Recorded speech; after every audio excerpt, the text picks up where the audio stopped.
Hi, hi, hi. Welcome back, everybody, to the second installment of the Nathaniel Ahart Company's Top 100 Greatest Films of All Time. And of course, you've seen him before. He's back again, the one and only Ryan Thomas Maguire. How are we doing today, I'll man? give myself a clap. You might as well. Oh my God. Thanks for having me on the show again, Nathaniel. It's glad to be back here to talk about the best films ever made. Yeah, man. Well, hey, this is a countdown I could not go without having you on. I mean, and we're going to have a great discussion about it because I'm pretty sure you've seen all these movies here. So I can't wait. I can't wait to get down to the nitty gritty with it with you. So yeah, let's not waste any more time. Let's get right into number 90.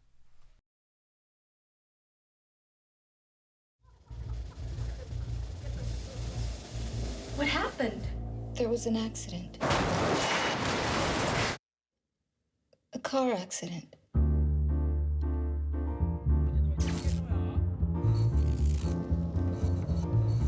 From David Lynch, the director of Twin Peaks and Blue Velvet. Could be someone's missing. The girl is missing.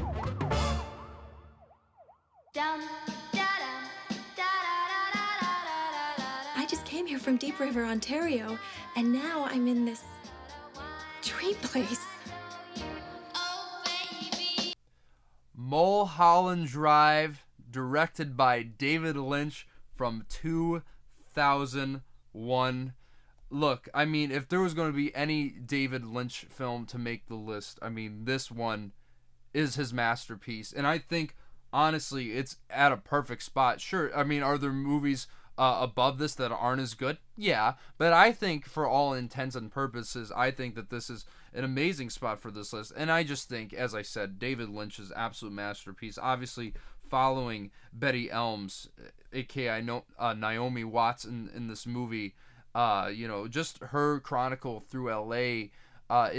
It's just so interesting, the tone and balance he strikes. You could say this about a lot of Lynch films, and I understand why Lynch is such a divisive director. I mean, I don't like Eraserhead, I'll be honest. Sorry, Pat. I know, you wanted it to be an honorable mention. I didn't make the list. I don't care. But then Sorry, I Pat. love something like Blue Velvet, which could also be argued that what is really going on here substance wise, because I really feel like Eraserhead is just a bunch of like just weird for the sake of being weird. But Blue Velvet, you could almost make the same argument, but I absolutely love the tone that he strikes in this movie. This not only has that, very Lynchian style that we've become accustomed to at this point in time, but it really has a very, very compelling and mind-bending story that, just after you sit and watch this movie, you immediately want to look up and see what it's all about. And this is a movie that I don't intend to spoil because I know not everybody has seen it, but I think just the implications that you could make with the ending could be interpreted in so many different ways, and really just once again flips the entire narrative on its head. And I mean, there's so many amazing sequences, especially the scene at the opera, man. I think that is like the Yeah. highlight of the entire. That is the turning point of the entire movie, I think, and one of the most absolutely transfixing moments in the history of cinema right there. And of course the cast is nuts. I mean, you have Ann Miller, obviously, Laura Herring, who obviously plays off of Naomi Watts as Rita, who's kind of like this sort of, she's kind of like a femme fatale sort of character in the story. Sure. And kind of like the one off of her character. Justin Throw even shows up in this. And isn't there like some weird dumpster scene? It's been a while. I know there was like some Oh, guy yeah. who pops out of a dumpster. It's like, what is this stuff? But I mean, it's just so psychedelic and trippy, but in a way where there is like a legitimate pathos to the story. And I mean, really, I feel like this was my introduction point to Lynch, and I feel like most people, this is where they should start before they go off the deep end with David Lynch, because I absolutely think that this is his most accessible from what I've seen, and I certainly think it's his best, and I'm really glad to see it on the list. Yeah, to echo literally everything you just said, it's a masterwork. I think it's from a technical standpoint, all the stuff that we've come to expect from Lynch and more is there. I think it takes stuff that could be seen as disturbing and somehow has this beautiful quality to it. I thought all the performances were great. I think Naomi Watts is one of the standouts. I love Justin Theroux in this as the director. The Yeah, image of yeah. him doing the auditions, that's actually my favorite scene in the film. That's a good one. And when you said the dumpster part, not to spoil that for anybody, but that got me too. It's kind of a jump scare, but and to go to your point, I would recommend it as an entry point for people to get into Lynch as well because it's weird enough for people who want that from this type of story, but it's also not streamlined, but it's I can't believe I'm saying this. I think it is easier to follow than some of his other films. This And that's saying a lot. yeah. Coming from people who've seen Eraserhead, but this movie, proof of why it belongs on this list, proof of why people love it, and it's all warranted, is that even Roger Ebert, one of the best film critics of all time, even he was like a huge critic of Lynch for several years. Wasn't a fan of Elephant Man. I'm not sure what he gave Eraserhead. Wasn't a fan of Elephant Man. He absolutely hated Blue Velvet. Yeah, right. And a couple of other stuff didn't speak to him. But Mulholland Drive, he gave a full 4 out of 4. He championed Lynch. It actually made him retroactively change his opinion, or at least it altered his view of his entire career. That's how it shows. It goes to show you how good this movie is. If someone can completely change their mind. Yeah, yet again, I mean, not in all cases, but I think in this case, it shows a mark of an absolute masterpiece. And that's only at number 90, so let's go on right to number 89.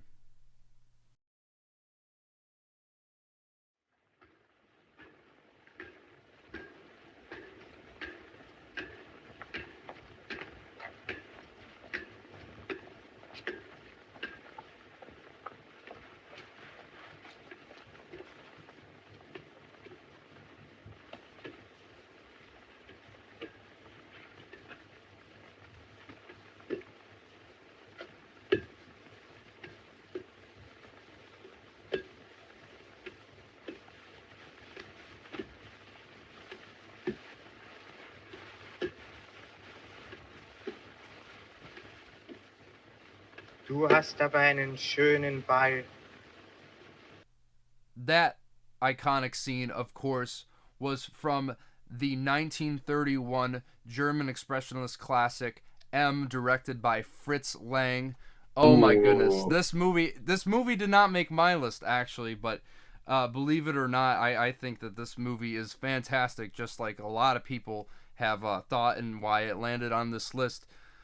Look, for 1931, this movie is so far ahead of its time. I know we were talking about that about a couple of other movies in the last episode, but my goodness, just the fact that this movie is based around a child murderer, and it came out in 1931. You couldn't get away with, well, maybe you could get away with that in America, but I don't think a lot of people were taught. Obviously, Frankenstein's James Whale, you had that scene, but I mean, actively be about this subject is so bold and risky of Lang to do. And let's just address the elephant in the room. This is by far Peter Lorre's best performance. This is what made him a star. It is one of the most disturbed, just very, very creepy, very unsettling performances, but yet there's like a shred of almost sympathy for this character, and I don't really want to get too much into it for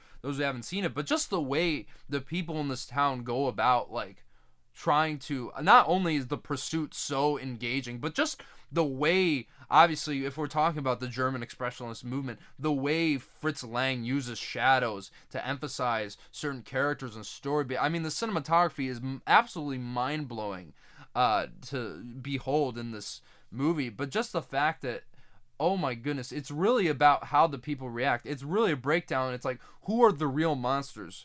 The people pursuing the one who's committing the acts, or the one who almost has an involuntary sense of committing these acts and knows they can't help it? I mean, that to me is what makes this film such a classic. And of course, I mean, without spoiling too much, that chase scene in the middle is one of the most thrilling sequences I've ever seen in any type of thriller film.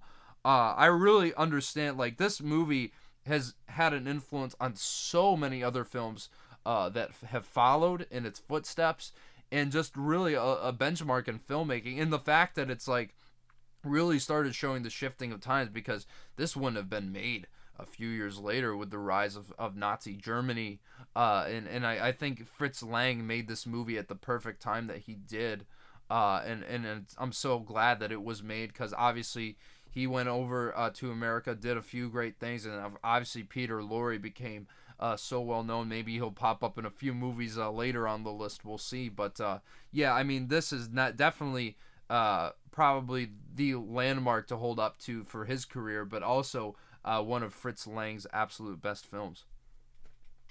Oh yeah, it's another great film. And I remember first time I saw this, I believe was my freshman year in college, and I was just blown away at the fact that yeah, you can tell, oh, this is an older film, but it feels very different film, but to another black and white picture that stands out is Citizen Kane, where a movie that clearly has had an effect on other films. Like it's very clear this set a standard for how this things will look visually.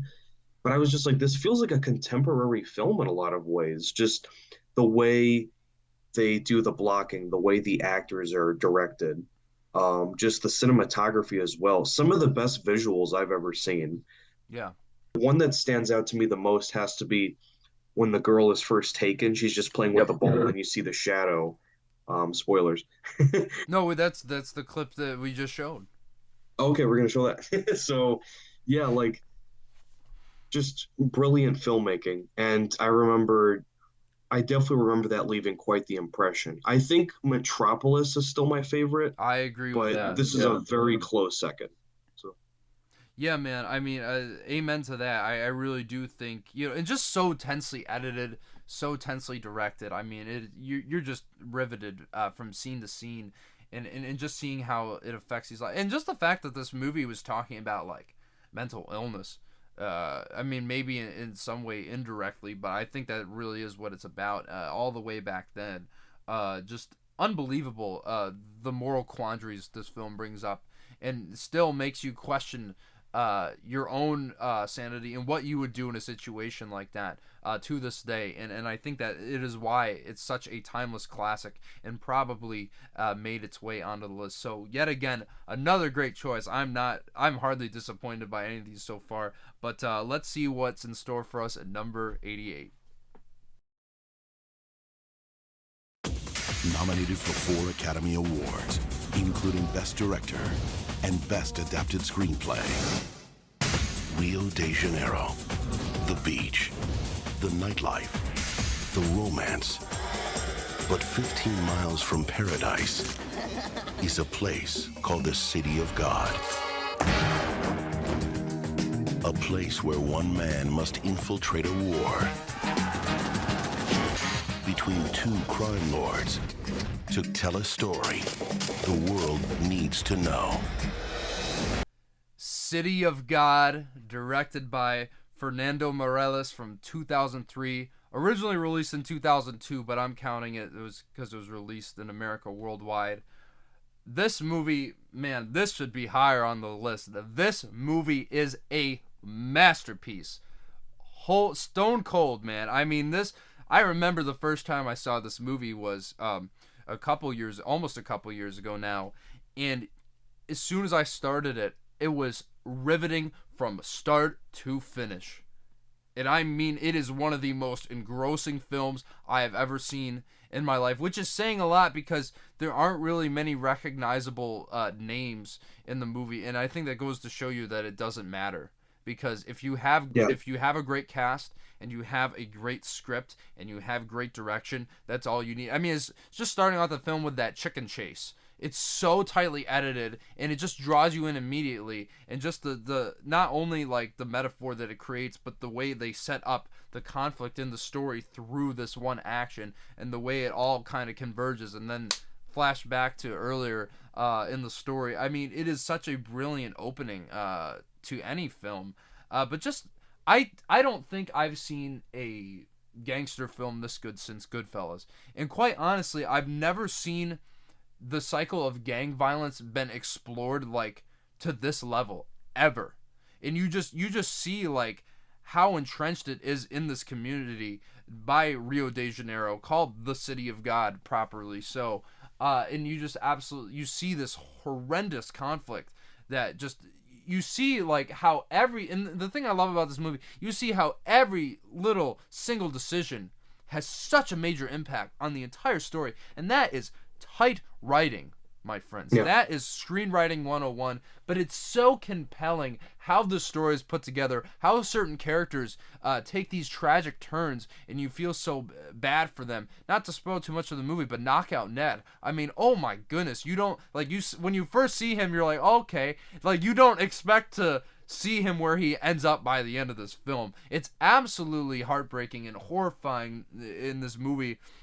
And I just have to mention so many, like, it's just the fact that it's like, you see like the certain characters like who are kind of emblemized in the story, and how like even if they want to leave the cycle of violence, it's like they're trapped.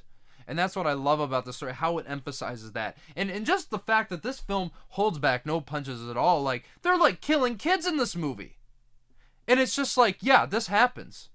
Yep. Like, it's this shitty of a place. Just a matter of fact. Yeah. Yeah, and but it's just so, like, the story itself is really compelling, but it's just so well made. As I said, from every single level, technically, this movie is firing off in so many different directions. And I just, yet again, like, all the characters are brilliant. I mean, even the smaller characters in the story have some sort of purpose. And my goodness, one of the most scariest villains of all time in Little Zed there. My goodness, that dude, every second he's on screen is just absolutely terrifying. Honestly, I mean, one of the craziest, most sadistic villains you will ever see in any movie, even from early on in the film. I won't give that away, but my goodness, this film from front to back is such a riveting watch. It's such a great coming of age story amidst all this chaos, and it just really is one of the greatest movies about the cycle of violence, and as I said, specifically the cycle of gang violence. It was on my list, and quite frankly, as I said, I think it should be higher, but really, really glad to see that it made the list at all. Yeah, I'm happy it made the list at all, but I agree that it should be higher. Very few times do you experience this, but I remember the first time I saw it. I remember the first time you saw it, and you were raving about it that night. Very few times do you experience this where you just put on a movie, you're like, okay, I know that like there's some decent reception to it, it has a reputation. Literally, as soon as it starts, you're like, this is one of the best films I've ever seen. Yeah. It's just start to finish. It never lets you go. As soon as this movie starts, you are on this wild ride. And I believe the name's Little Dice, the villain. Yeah, my bad. Anyway. No. I think he was Little Z, and then he became Little Dice. As he got older. Yeah. No, dude. One of my favorite, and actually, no, forget what I think. It's one of the best villains of all time. He starts off as this kid, not to give it away, but you're like, I'm terrified of this 4-year-old or however old he is. I don't think he was 4, but hey. Maybe not that young, yeah. But I'm just like, easily one of the best shot films I've ever seen. Definitely one of the best edited films. Yeah, 100% it's a great coming of age story too. Yeah. That people don't really know because, of course, you're caught up in the violence of it all. But I just think it's one of the most well-rounded films I've ever seen. It has all the emotions in it. You feel anger at the situation. You feel love through the romantic side of the film. You feel fear. Anything that you want. It's this all-encompassing experience that I think more people should see. Yeah, and also, what's that? It should be studied more too. I 100% agree. But one character I have to mention, not the protagonist, but dude, Benny is like one of the coolest characters in any movie, dude. This man will literally come in and steal your girl, and you'll still be friends with him. He's that cool. But yeah, I mean, this movie, as we said, is just an absolute masterpiece, and I'm so glad that a lot of you feel that way as well, because it absolutely deserves a spot on any top 100 greatest films of all time list. And yeah, guys, that's going to take us right to number 87.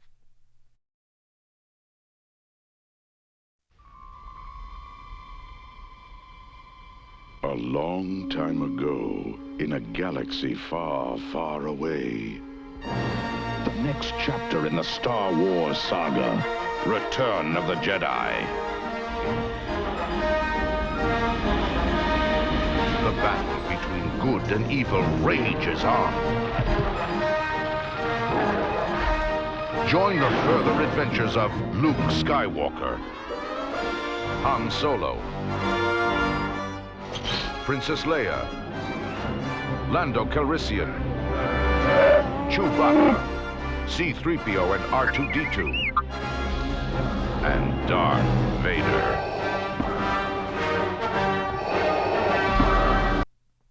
Return of the Jedi from 1983, directed by Richard Marquand. Got the shirt on to represent here. Nice. Look, I mean, is this better than any movie we talked about in this episode so far? No. Is it better than? Well, obviously it's the second film, from the last in a trilogy that made the list. Is it better than Toy Story 3? I don't think so. But I guess a lot of you love Star Wars, and I understand it. Look, I love this movie. I mean, look, it's a classic. Everyone talks about the original trilogy and how great it is. It's one of the greatest trilogies of all time. Yes, we all agree with this. And there's some really amazing stuff in this movie. I think the stuff between Luke and Vader is really why people love this movie, I'm sure, because that really is just that whole story redemption. I mean, everyone's seen this movie. I'm going to spoil it. Just him trying to see the good in his father, despite, Obi-Wan saying that it's not there. And I mean, just the way, even though this is like the last movie in the series, right?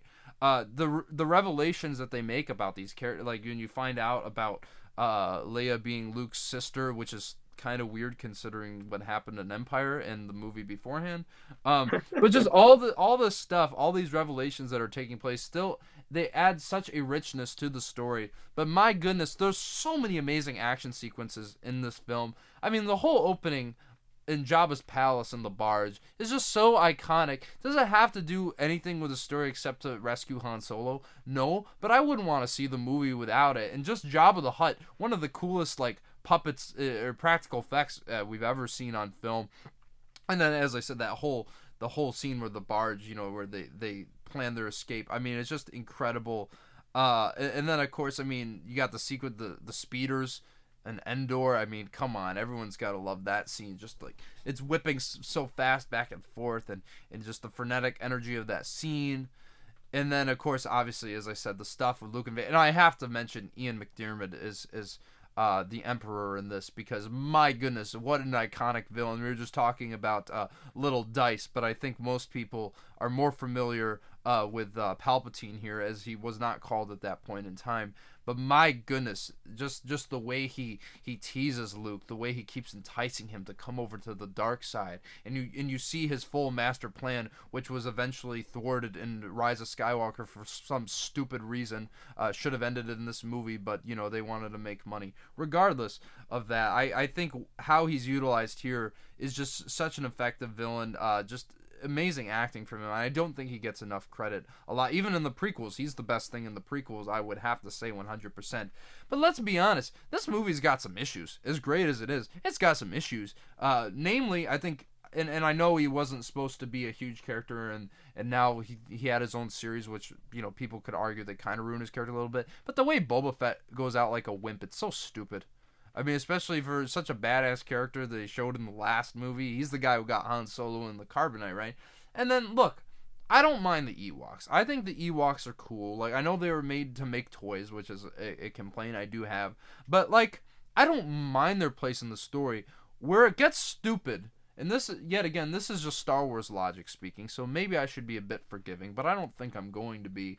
It's just the fact that it's like, oh, we're sending down the Emperor's like saying, oh, we're sending down the legion of our best stormtroopers to attack Endor, and they're throwing rocks at their heads, and then like they're dying, and they're like, oh, the Ewoks win.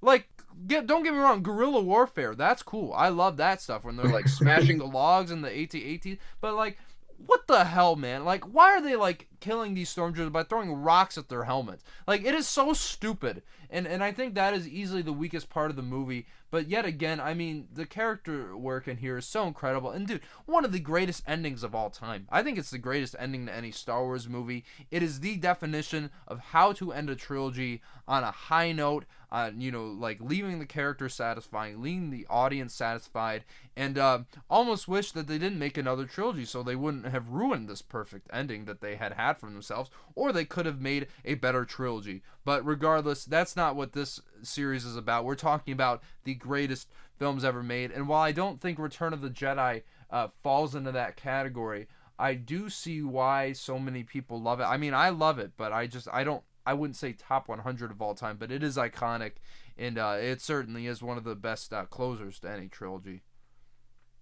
Yeah, I will agree with that. I think it's a great ending. Usually with trilogies or any franchise for that matter, it's really hard to stick that landing. I think this film definitely does. But it does have issues too.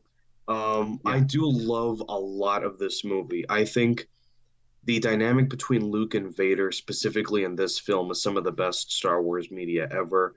I love their relationship. I love the struggle between him trying to see the good in his father, but of course his father's stuck on the dark side. Not to mention, we even see glimpses of Luke being tempted.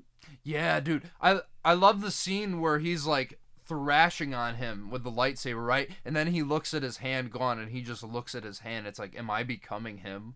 Like, it is such a brilliant moment. That's like one of the most brilliant moments in the entirety of the Star Wars franchise, I think, and obviously cements this as a classic film.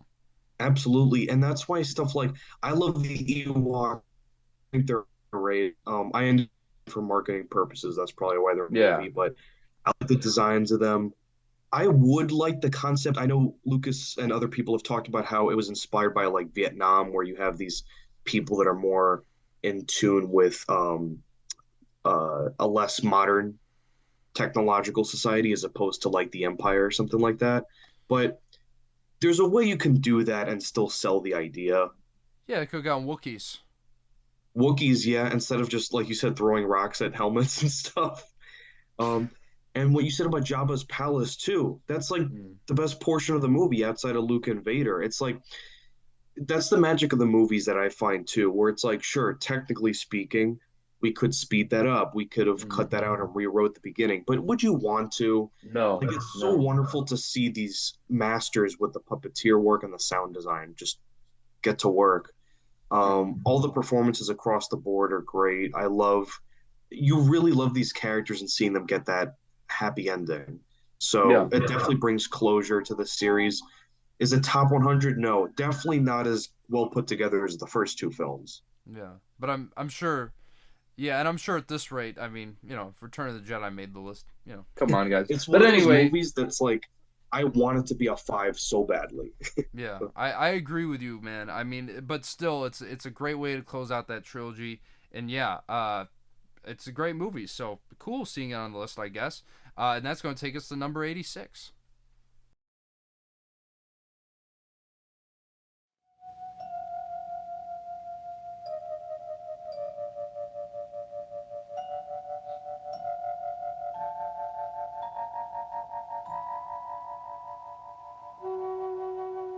In these words, the leading film critics of Europe have honored Ingmar Bergman's new film, Persona. And at number 86, we have Persona, directed by Ingmar Bergman from 1966. The Swedish filmmaker, obviously one of the most heralded filmmakers of all time. You knew he had to make the list in some form or fashion. Whether you all voted him or not, that's another question entirely, but most people would regard this as Bergman's absolute masterpiece. Me, myself, I don't necessarily agree with that, and I'll get into why, but let me just say what works so well. I mean, first off, one of the craziest openings to any movie you're just like, what the hell is this? It is like the most avant-garde thing I've ever seen. And I would almost say, I don't know if I'd call this a mainstream movie. Probably not. But it is a, considered a classic in the film canon. And I don't think that's hard to see why. And I absolutely love, like, that this film, really, it's only two people. Like, that's obviously there's some other people come in here or there, but it's really B.B. Anderson and Liv Ullmann throughout this entire thing. And you just see, obviously, Liv Ullmann being Alma, being this nurse to her character, who's this actress who's decided not to speak one day. And then slowly throughout the movie, you begin to wonder, okay, well, who's actually helping who? And then just, and I love Bergman's approach to this movie, how it's like you start to wonder who's actually, taking in other, whose experiences, because, especially her being an actor, there's a performative aspect to that. And I absolutely love this is almost referenced in a few shots too. I mean, this movie is absolutely sublime, just the way it's shot. But there's one shot where Liv Ullmann's like holding a camera up to the camera, and it's almost like kind of like this acknowledgement of what is going on in the narrative. But I absolutely think these two are incredible, especially B.B. Anderson. I think is amazing in this. Honestly, Oscar worthy. I know this probably got nominated for a couple of Oscars, but I don't think she was nominated. And it's absolutely incredible what she does in this movie. I think the thing, because I will say, if I watch this again, I could love this movie. I really feel like this is a movie, I think you come back to it over time, you appreciate it more. But the reason it isn't my favorite Bergman film, I even like Seventh Seal better than this, which I'll just be honest, almost made the list. I also love Winter Light. I think is an amazing Bergman film. Still got to see Fanny Alexander's stuff, but I just think there's certain moments where I understand what he's doing. Like, and if you guys have seen it, obviously you know about that one monologue where it's just a push-in on Liv Ullmann's face, and then they repeat it from the other angle. At that point, I'm like, okay, I get what you're doing, but it's just a little pretentious, and I feel like a little drawn out, because I'm like, it's such an impactful scene. It's like, do I really want to sit through this again, though? Like, right afterwards? I don't. But it is really one of those films that makes you think. You're really going to want to sit down and think about what Bergman was presenting through these characters. And there's just some shots in this movie that just defy all description. I mean, really, I just think the black and white color palette here is just so incredible. Really just, cinematography 101, and also really a great way to make a great psychological thriller, if that's what you want to call it. I think I understand why this movie made the list, and even though I don't like it more than Return of the Jedi, I certainly think it deserves a spot more so than that film. Yeah, I'd have to say I think you make really valid points. This is interesting because all the other films I'm very familiar with. This is actually something I just watched recently. I have to say I'm really happy that Seventh Seal was mentioned because that's another film I haven't fully reviewed or discussed yet, but I really love that, watching it a few weeks ago. But I won't say Persona's as good as Seventh Seal, at least definitely from a... It's less boring. That's a good point. I understand watching Seventh Seal, I was like, okay, I can see this is kind of slow, but I thought it was a great film. One thing that I really noticed from that monologue you're talking about, as for something as well crafted as that scene goes, even if these movies don't speak to you, one thing that I've realized about Bergman, about your French New Wave directors, about the Italian films of that era, like Fellini, all those guys, what they had in common was it wasn't just the avant-garde filmmaking techniques. I noticed that they really ushered in this attitude of self-reflexivity that we didn't really see in a lot of films at the time. Films where you had characters that, not just art for the sake of being artsy, but people who really evaluated their emotions and their relationships. And I think that kind of ushered in a new generation of people that wanted to write that way. That being said, I know that these films don't speak to everybody. Like you said, you recognize this is a great story and I recognize the humanity behind it, but what do I get out of it? Like, do I want to sit through this again? So I would. I mean, not that specific monologue, but I would want to sit through this. I mean, this is a movie I would definitely plan on revisiting sometime in the next few years, because Sure. I do think it is a quality film. Some of the conversations they have are just absolutely riveting. Like that one of the first stories that Alma tells her in the story. I mean, like, my goodness, you definitely listen to it. Also, because like some of the things in it are a little weird, but just understanding like this person's mentality in a way where you feel like you almost understand it better than she does, but at the same time you don't know if you're understanding her mentality or someone else's. I mean, it's just so brilliant the way it bends it. So I mean, this, as I said, like, this film is undeniably, there's so much the level of intellectualism going on in this film is very, very commendable. I just don't I think it might take another watch for me to fully latch onto it. But yeah, I mean, I completely understand why this film in particular made the list. So great choice regardless, and that's going to take us to number 85. Hi. Sorry? I just said hi. Hi. Hello. Hi.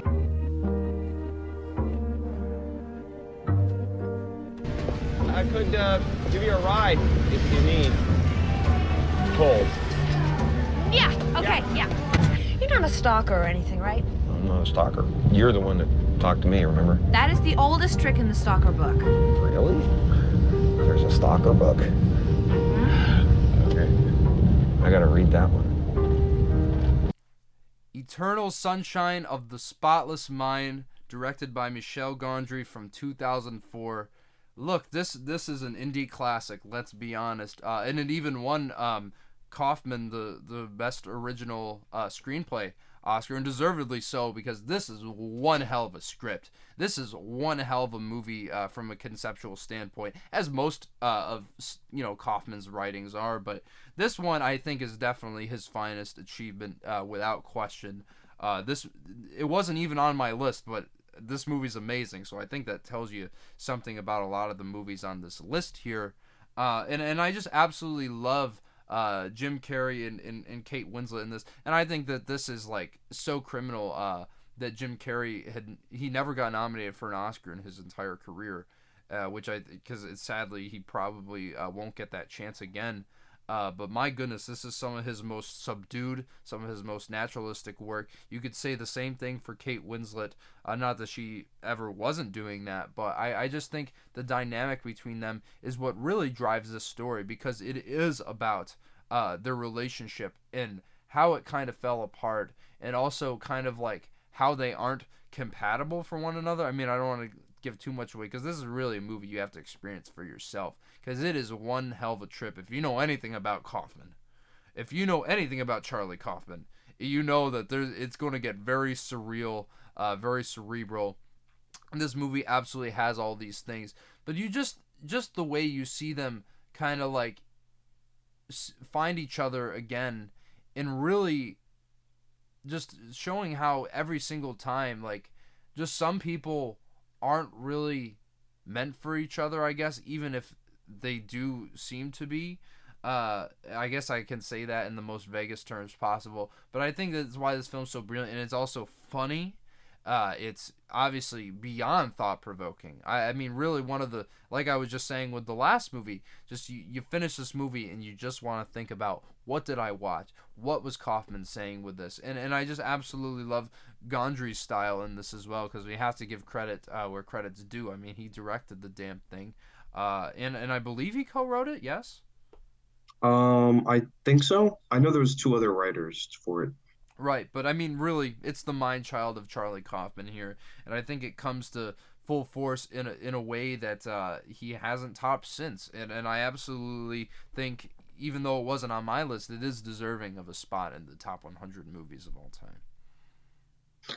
Absolutely. I absolutely love this film. It's one of those films on a long list that I'm embarrassed to admit now, but thankfully I've grown up.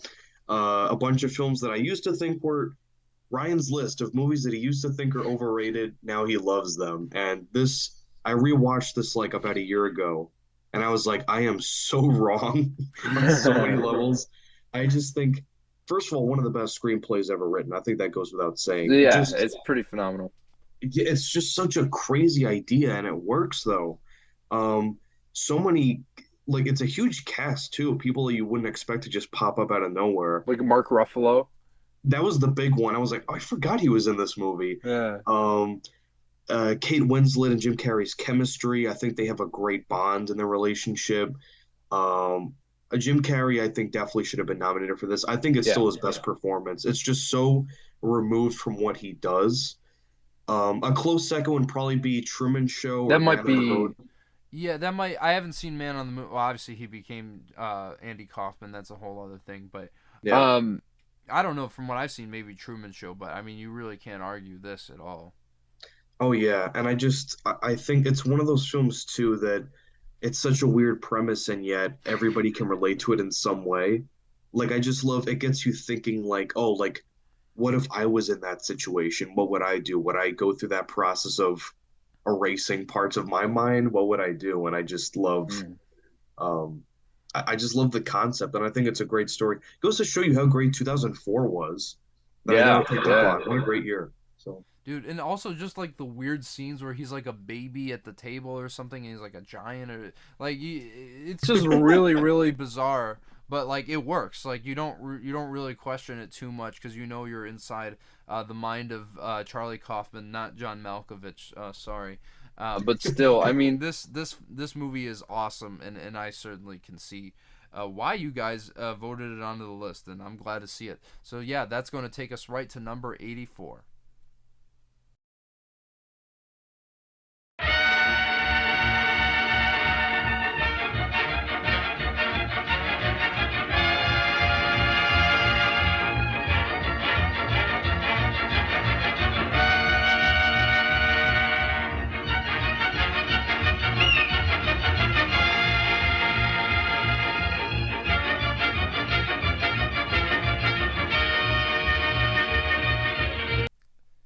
City Lights by none other than Charlie Chaplin.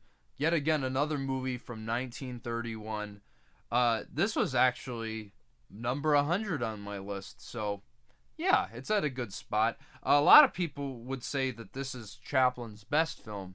I don't agree with that. I think that's Modern Times, but this movie is amazing. Look, I just think, obviously, Chaplin's humor, as we know, one of the greatest comics in the history of the film medium, and the fact that obviously at this point it was all done through pantomime, because Modern Times, you know, was more like there's sound in it, right? But this was really his last like truly classic silent film that he did, and my goodness, what a way to, you know, present the story. Of course, with the ever so iconic character of the Tramp, which just that image of Chaplin with the hat and the Hitler mustache, as we now call it, but he rocked it first, let's be honest.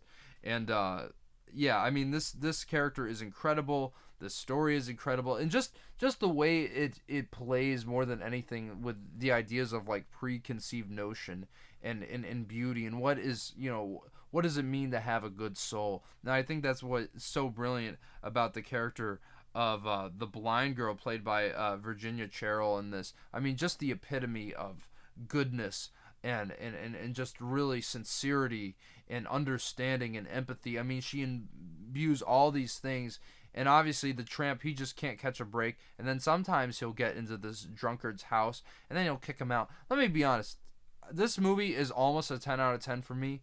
But I think the whole subplot with the drunk forgetting who he is so stupid. I mean, come on. That's not realistic at all. It's just really dumb. But, you know, whatever. I mean, the rest of the movie's so good. You have some of the best sequences Chaplin ever directed. The boxing sequence, my goodness. That might be the best sequence in any Chaplin film, to be quite honest. So. Yeah, exactly. But, I mean, it's just so iconic the way, you know, he, like, unwittingly, like, gets out of this fight. I mean, oh my goodness. It's just absolute comedic genius from start to finish.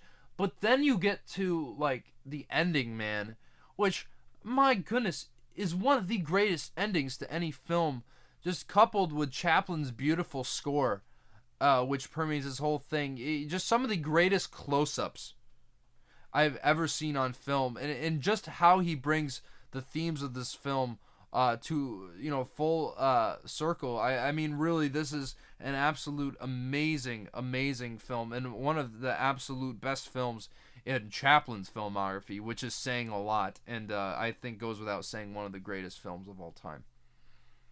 Yeah, I'm really happy this is on the list. And you know what? Even though Modern Times is a very complex and well-made film, I think a lot of people cite this because, in a way, it's almost his purest film. Just what most people remember Chaplin and The Tramp to be, all that you find here.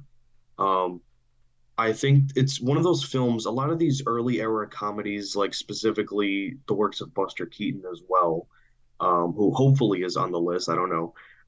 But one thing I have to say is that there's something where, yes, you're sort of like wrapped up in this world of comedy and you're focused on the jokes. I just love how there's such a pleasant nature to watching these films. It's just so uplifting, and they really get you to care about even like the most minor of characters. Like even something like you said with the blind girl, like it's just you're focused on this character and you're like, this is important, this is beautiful right now. If I'm not mistaken, isn't this film like mentioned in the Joker?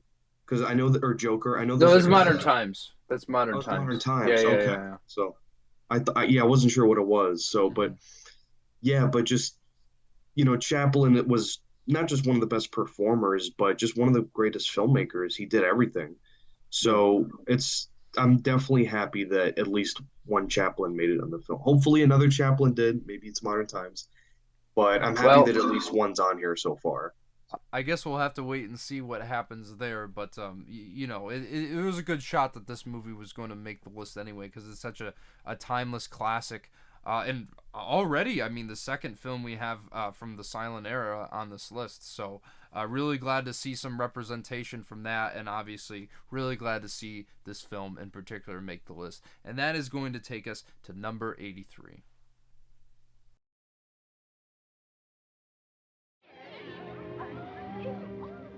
Well, Denham, the airplane's got him. Oh, no. It wasn't the airplanes. It was beauty killed the beast.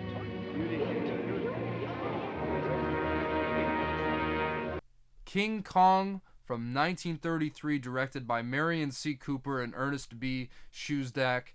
Yeah, I mean, look, this is a film, come on. I mean, influence alone, you gotta include it on the list. Well, you don't have to, but like I get it. This to me is still to this day some of the most revolutionary stop motion effects I've ever seen in my life, and I think those are the scenes that really I gravitate towards. Especially, I mean, just Kong alone. I mean, what a groundbreaking achievement of puppeteering. And my goodness, like that scene where he's fighting the T-Rex is still one of the most brutal scenes I've ever seen in any movie. And I really mean that. But look, I mean, this film, there's so much to love about it. The mythos of Kong Island, the way they set this up, the way they move in, the way you see this giant door and these people guarding it. I mean, it's so mysterious. And of course, just the whole tragedy of, having, an animal in a place where it doesn't belong, which has become a very, very timely issue. And how we see that amplified to such great effect. Of course, I mean, look, everybody knows King Kong. He's going to climb up the Empire State Building. He's going to get shot or whatever. Like, everyone knows, like, that image in the story, in the tragedy, like we showed with the clip starting off. It was beauty killed the beast. I mean, what an iconic line there. But look, I mean, this movie was not on my list for many reasons. Like I was saying with Gone with the Wind, I really think that this is a very problematic classic. I think even more bothersome to me, just because, one, this is one of the most misogynistic movies I've ever seen. They are so terrible to women in this, and the women just take it like, oh, that's great. And it's like, it's just appalling to watch.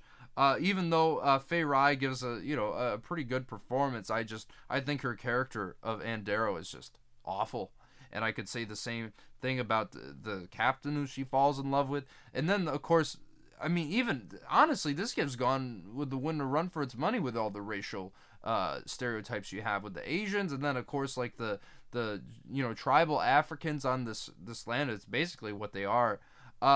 Really kind of rubs me the wrong way, and I think if it weren't for that stuff, I would absolutely love this film. I mean, just the action itself, it's incredible. My goodness, and just still to this day, like when Kong enacts his like unintentional terror on these people, whether it be on Skull Island or whether it be in New York City, it is brutal to watch. And I still think with any kind of like special effects, even to this day, it would be effective.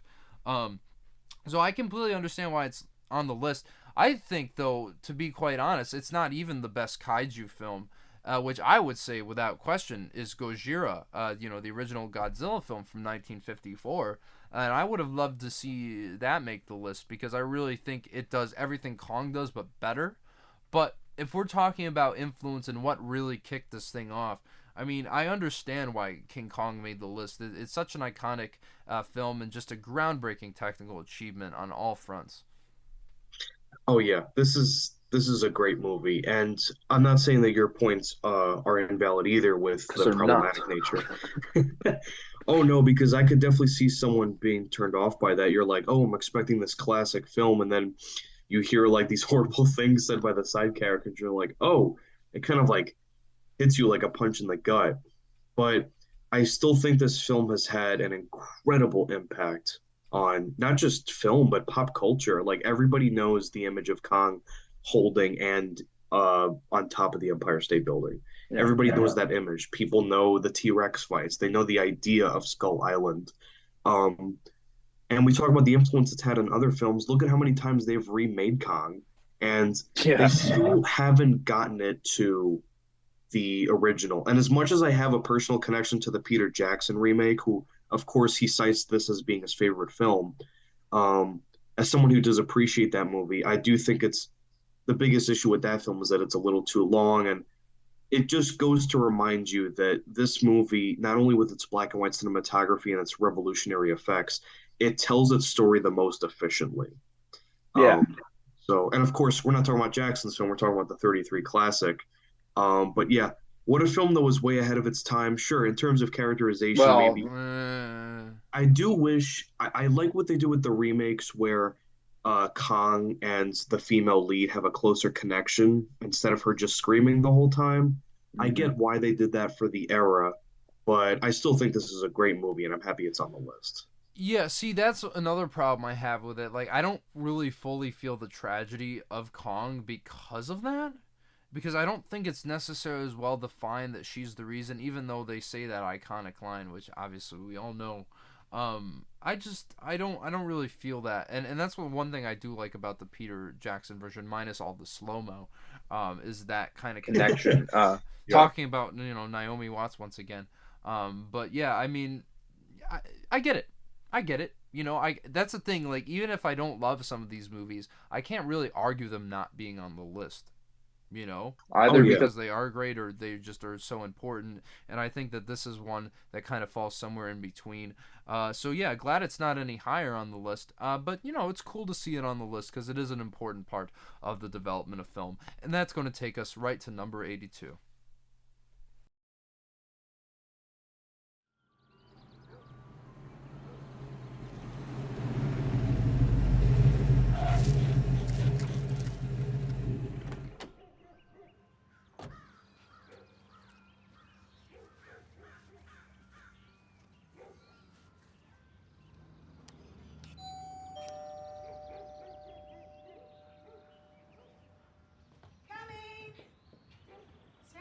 I believe you are early.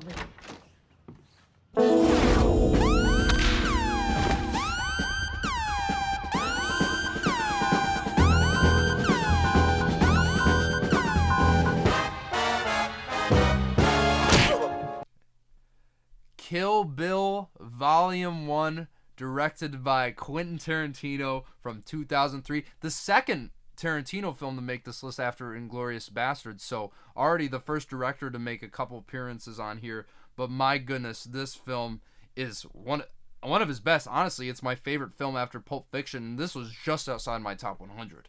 So like, this could have made it in, really, and so I'm glad to see it on here. But my goodness, the character of the bride, as played by Uma Thurman, one of the most badass characters in the history of film. And talk about a strong female protagonist. I mean, this is how you do it. I mean, yes, she's been through a lot of stuff, and you obviously see that, chronicled in painful detail in this movie. And of course, obviously, if we know the whole story of Kill Bill, we know why she's there in the first place. And it is just the way she enacts her vengeance, because this is a story of vengeance, but it is one of the best stories of vengeance ever told on film. And my goodness, does Tarantino know how to direct an action movie? And I think that this was the first time we really proved it. Because, yeah, I mean, Pulp Fiction, I mean, it has its moments here or there. You could say the same thing about Jackie Brown. But this is a straight-up kung fu movie. And it might be the best kung fu movie of all time. I think it's just from the beginning, opening scene, where she's fighting, Vivica Fox, right? Is that how you say it? But Vivica Fox. Vivica Fox. See, I can't pronounce anything. Just from that opening action sequence in the living room, in the kitchen, it's already like you are hooked into this movie. And just the way he tells the story, obviously, we've seen this with Pulp Fiction, but the way he kind of tells it out of narrative sequence once again is so effective here. But my goodness, when you get to that action sequence at the end, and of course that amazing tracking shot, one of the greatest tracking shots, when they're like the way he sets up this place before she's about to face Lucy Liu there, at the end of the film. My goodness, what a great bloodbath that is. I mean, just this movie, as you'd expect from Tarantino, is so bloody, but I don't think it's necessarily style over substance, even though that is one of the best and greatest directed action sequences of all time. That last third act of the movie, even before you get to the final showdown there, I just think, my goodness, what an amazing film. And I could go on about how good it is, really from a character standpoint. And of course we have to mention, oh my goodness, David Carradine is Bill. I mean, what an amazing villain through this story, and really the one that drives her full quest and journey, which we don't really find out the full reason why until the second film, but it doesn't matter. I think this blows the second entry out of the water as far as I'm concerned. I know a lot of people count them as one movie, but I'm glad if there was one Kill Bill movie to make the list, it's this one, because this is one of the most definitive works in Tarantino's career, and I could see it being one of the greatest films of all time. Yeah, preach, Nathaniel. This movie freaking rocks. This is one of those films, it's always on circulation on cable, and I've got to say, it's one of those movies, anytime it's on TV, I gotta sit down and, even if I can't finish it, I'll watch like a good portion of it. Fantastic movie. I think it has some of the best action sequences ever.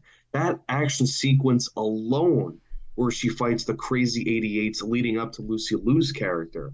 It's like, I remember it was on TV one time, and the shot where the guys are running down yelling like, and like they've got the swords. My dad just looks at me and he goes, Ryan, I'd love to know how many times they cracked up on set doing that take over and over again. The Bride, easily one of my favorite protagonists in any film. We talk about needing more strong female leads. People shouldn't be sleeping on The Bride.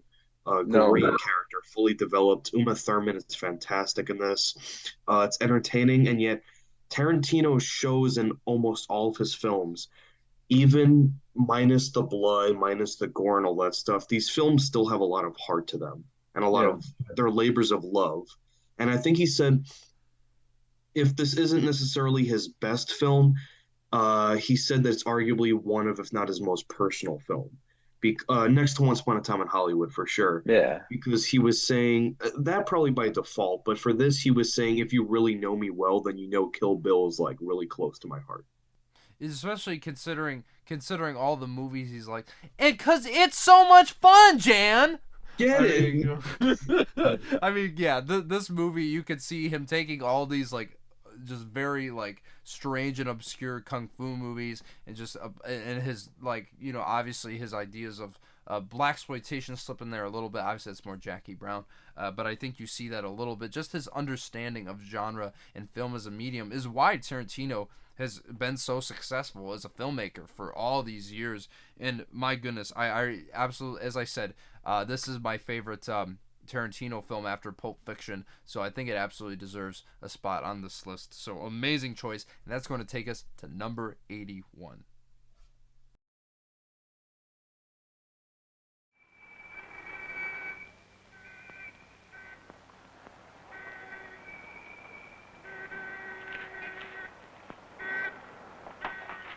Al ladro! Al ladro! Che ti è successo?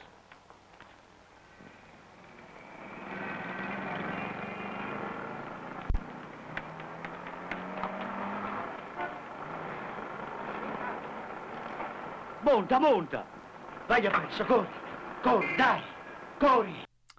And that scene you just watched there, of course, is the pivotal scene from the 1948 neo-Italian realistic classic Bicycle Thieves, directed by Vittorio De Sica. I mean, look, this is one of those films where it's like, sure, it wasn't on my list, but if you're talking about one of the most influential and one of the best films of all time from a cultural standpoint across the seas, I mean, this has to be on there.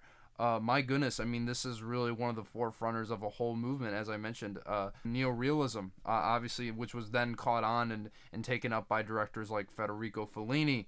But this really is probably, from what I've seen, the best film of that era. It's one of those films, it's a very quietly affecting movie, I think is the best way. And it's so simplistic. And I think that's just shows how inherently powerful this film is. It's just about a guy and his son, and then some kid steals his bicycle one day, and just how you see him trying to survive, how much of a crux that is to him and his son and their livelihood, I think is just really one of the most compelling watch, and how you see the cycle of poverty kind of like eat its own tail, if you will, and just where these characters end up at the end of this narrative is really what makes this film so truly impactful and so absolutely heartbreaking. I mean, obviously coming off of a war-torn Italy after World War II, really, you really get a sense of time and place, and I think this is why it's such an important film, because highlighting these issues it was made, it's an Italian film, it was made to the Italian market, but just the way it skyrocketed globally, I mean, it won the first Academy Award for Best Foreign Language Film and made that a permanent staple in the awards that the Academy gives out every year, even though it's gone through some changes, as we know. It really goes to show, like, how impactful this was on a global scale. Like, you really got to see how bad things were in Italy after everything kind of was said and done. And obviously things got better over time, which I think is such an interesting shift in Fellini's career once he gets to La Dolce Vita. But this really, I think, is the definitive portrayal of that era of film in Italian filmmaking. And I mean, how can you not love this film, even if it's not on your list, which obviously was on many people's list, to have made it at least to number 81 here. It's an absolute timeless classic, and one that needs to be seen by anybody living on this planet. Yeah, well, I'm sure you're happy it did make my list. So this film is very deserving of the recognition it receives. This is a fantastic, very poignant film. I don't say that a lot, but I love that word when it's used appropriately. I think this is the definition of it. Yeah. Of course, the idea of neorealism, you definitely take into account the era that it was made in, a post-war Italy. One of the best films ever made, one of the best Italian films ever made, at least You're saying a lot, yeah. I know, but I would say because they make great stuff. But I will say this, though. I was watching this clip with Ron Howard. It was this interview. I think the Academy did something recently where they talked about it. You know where I'm going with this. People are talking about films that influenced them, that shaped them. And hearing Ron Howard talk about the dynamic between the father and son in this, and he talked about something as simple as a bike being stolen, tearing their world apart. I really love stories where you take something that's seemingly ordinary and it turns into the extraordinary. And that's what this film does. It does it with flying colors.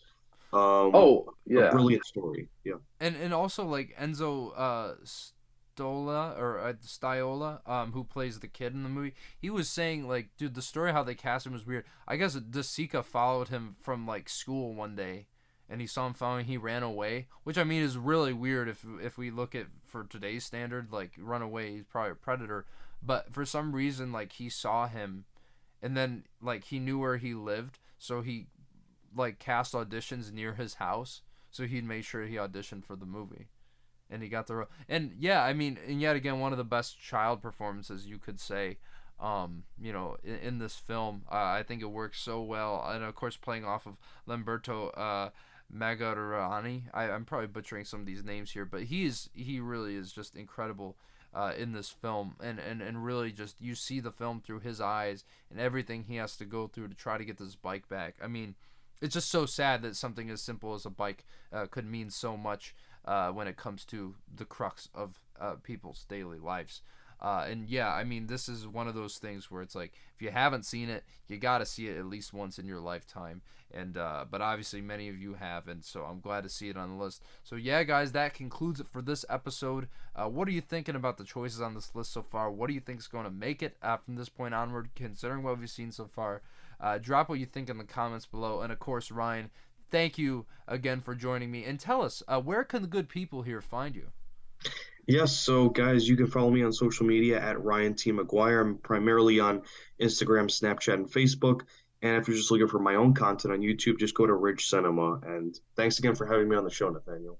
Dude, I'm so glad. It's such a pleasure to have you on and talk more movies, as we always do, but especially in this context. So yeah, guys, thank you for tuning in once again. You got to smash the like button, subscribe to this channel.